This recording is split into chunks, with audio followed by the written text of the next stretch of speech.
Это не совсем клиенты, и в отличие от обычных посетителей, ревизоры зашли в этот шинный сервис не за зимней резиной. Их главная цель – проверить, в каком состоянии находятся сети и газовое оборудование. В самом помещении, где установлены бойлеры и котлы, просторно и светло. Но по правилам эксплуатации ВДГО здесь должна быть расположена форточка нормальных размеров с выходом на улицу.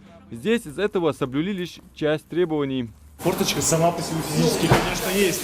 Имеется в виду, достаточно ли ее для того, чтобы вентиляция была и воздух проникал? Вот это вот. Да, воздух проникает сюда. Она специально сделана, чтобы воздух проникал. Если дальше откидываться, Я не вижу там выхода на улицу. Там закрытое пространство. Ну там как бы коридор идет такой, и в который проветривается. Почему коридор? Там вообще есть посветитель? Да, есть, конечно, есть там.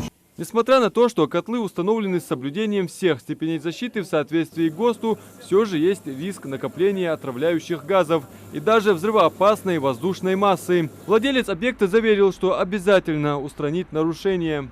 Нам главное безопасность, чтобы покупать ресурс, платить за ресурс, и чтобы у нас тоже была безопасность. А те расходы, которые на эту безопасность, это не расход, это безопасность вождения. Когда все это устанавливалось, я просил, чтобы все сделали как положено, как должно быть, по инструкции. Вот насчет окна, вот сказали бы окно побольше, я бы то, что вы сказали, устраним, никаких проблем. Газовики проводят рейд по объектам, с которыми у них заключены договоры. Один из таких расположен в районе 105-го массива. В 4-этажном торговом доме расположены продуктовый магазин, бутики одежды, аптека и другие точки реализации различных товаров. Объект посещают сотни человек в день. Безопасность должна быть полностью соблюдена. В первую очередь инженеры газовой компании проверили у владельца договор на поставку газа и техдокумент. Все, чему рабочие, технические условия, рабочий проект. И вот договор поставки газа ЕРД. И технический договор тоже. И договор еще, да, с тех условий, в первую очередь, с тех условий проект, газовый проект полностью. То есть договор автоматически подразумевает собой безопасное подключение? Конечно, да. А теперь проверка самого оборудования. В помещении со сквозным проветриванием установлены 2 котла с автоматическими блокираторами с датчиком, который среагирует на малейшие неполадки. Судя по всем техническим показателям, владелец объекта может не опасаться за жизнь и безопасность посетителей торгового дома. Жду полностью газ, акты же проекты, щиду хамдаком законодовые. Масна из проверки жба ахяхтсон. Они лучше дух нахлос был зулум холцом мода хама. Нях кирмзли лорцеж был предпринимательство адра. Дело хана хастакс. Дали андри харчуши хам исправить это, исправить элж бада царкс хам. Дух нахлос би тарлу волху идея. Уада пожой, рейдежа муштветон, пойд бан хотел. Дело пейд бан хят, гетер бада, уст их таргиме дохуячиш. Жо халкитат сам. Аллах мош холт лузбагянки что. Речь идет о ЧП, произошедшем 7 декабря. В 15:00 в службу 112 поступило сообщение о происшествии в Назране по улице Муталиева. По прибытии на место было обнаружено, что на 2-м этаже произошел хлопок газовоздушной смеси с последующим возгоранием и частичным разрушением здания. Площадь пожара тогда составила 400 квадратных метров. Как сообщалось, предположительно причиной взрыва стала утечка газа на сети газораспределения или в результате неисправности газоотопительных приборов.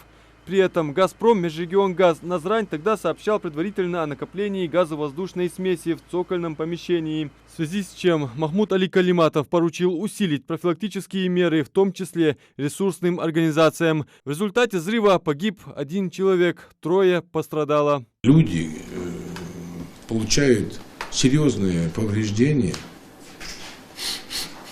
и еще исход бывает смертельный. Знаете, вот дети там, да, взрослые, пошли за покупками. И особенно, почему я хочу обратить внимание, сейчас перед Новым годом все пойдут, магазины пойдут, торговые центры пойдут. Вот эти параметры, ведь люди-то не знают об этом. Так вот, надо посмотреть эти ваши маршрутные листы, справки, значит, когда проходил, кто там халатность проявил. Понимаете? Ведь люди-то пришли в торговый дом, потом несоответствие, что там находилась комната эта. Ну, надо посмотреть, когда последний раз специалист там был пожарный. С 2019 года. Акт есть там или нет? Администрация где? Это источник повышенной опасности. Он же относится к ним? Относится. Ну, обоснование всегда можно найти. Прямо от плиты трубу какую-то тащат, и все, а потом у нас люди погибают. Надо разъяснить, пояснить это людям. Контролеры проверяют и принимают меры. Разрешение берите, формируйте бригаду совместную, кто нужен, специалисты. И будьте добры, проверьте. Абсолютное большинство собственников торговых помещений не заключили договоры с ВДГО на территории Назрановского района. Их сведению, газовиками будут предприниматься меры по всей строгости законодательства. Вмешательство в сеть газопотребления организацией любой, будь это частник или кто-то другой, с которыми не заключены договорные отношения, запрещено. То есть, если собственник хочет поменять какое-то оборудование у себя, он должен обратиться в ту организацию, с которой заключены договорные отношения по обслуживанию оборудования, и только та организация имеет право поменять это оборудование. Если собственник сделал это самовольно, он попадает под действие статьи 9.23 административного кодекса, и это грозит штрафом. Для физических лиц это небольшой штраф от 1000 до 5000 рублей. Для юридических лиц это, конечно, гораздо более суровые штрафные санкции. Абонентам «Газпрома» настоятельно рекомендуют заключить договор с ВДГО, которая занимается их техническим обслуживанием. На данный момент проблема незаконных врезок в газопровод остается актуальной по всей республике. Адам Мережков, Асхаб Белакиев, Новости 24.